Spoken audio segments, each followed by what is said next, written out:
देखा मर्छु भन्यो आफू नकसी हुन्न।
सुन्नु न, भोलि भात खाम लाग्यो। मैले मुखिले चामल भनेको छु।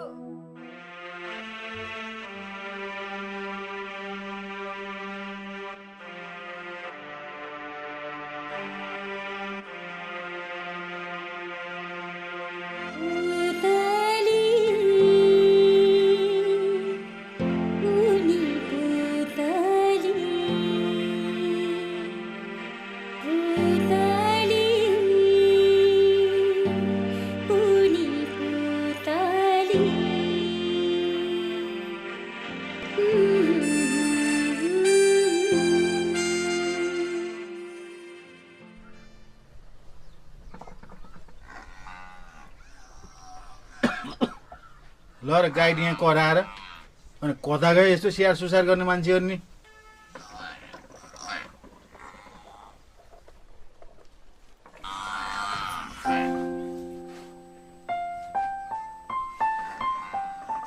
कता गयो त हजुरकी पुतली? आधी घन्टामा आउने भने कि अहिलेसम्म आउने होइन क्या रे? यता भाँडा यस्तो छ, उता डिँगा डाँगर भोकाएर त्यस्तो छ।